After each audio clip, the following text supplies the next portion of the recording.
SSC 26 simple complex কম্পাউন্ডে যে 5টা rule জানা থাকলে তোমার পরীক্ষায় 50 থেকে 70 to 80% আনসার কারেক্ট হবে।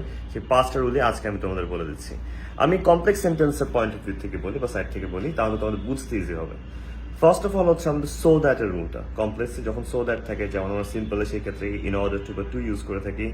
তারপর 2 নম্বর আসে হচ্ছে আমাদের ইফ বা আনলেস এর রুলটা। ইফ বা আনলেস এর রুলের মধ্যে কিন্তু আমাদের ইফ যদি থাকে তখন আমরা সিম্পলে by plus present participle use করি, আর যদি আনলেস বা ইফ নট থাকে তখন without plus present participle use করি, এবং সেই ক্ষেত্রে কিন্তু আমাদের কম্পাউন্ডে অর ব্যবহার করে থাকি আমরা। তারপরে রুল নাম্বার 3 হচ্ছে আমাদের দো অল দ্য রুল কমপ্লেক্সে, যেখানে আমরা সিম্পল সেন্টেন্সে ইনস্পাইট অফ বা ডিসপাইট ইউজ করে থাকি, আর কম্পাউন্ডে বাট ইউজ করে থাকি। তারপর নাম্বার 4 এ আসতেছে আমাদের হচ্ছে সিন্স অ্যাজ আ রুল।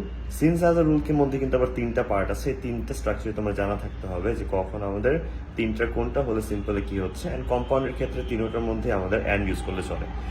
তারপরে আমরা আসি হচ্ছে ফাইনালি রুল নাম্বার 5 এ, যে রুল নাম্বার 5টা হচ্ছে আমাদের রিলেটিভ প্রোনাউনের রুল। যখন আমাদের কমপ্লেক্স সেন্টেন্সে রিলেটিভ প্রোনাউন থাকে, যেরকম হু, উইচ, দ্যাট এগুলো থাকে, তখন কিন্তু আমরা সিম্পল সেন্টেন্সে অনেক সময় যেটা করে থাকি, অবশ্যই আমরা রিলেটিভ প্রোনাউনটা উঠিয়ে দিই, তার পাশাপাশি কিন্তু অক্সিলারি ভার্বও কিন্তু আমাদের উঠে যায় প্রায় সময়। সো এই 5টা রুল যদি তোমার জানা থাকে, তাহলে তোমাদের কিন্তু সিম্পল কমপ্লেক্স কম্পাউন্ড নিয়ে পরীক্ষা আর কোনো ভয় থাকছে না। সো নেক্সট তোমরা কোন গ্রামার টপিকের উপর ভিডিও চাও, অবশ্যই কমেন্ট সেকশনে জানিয়ে দিবে।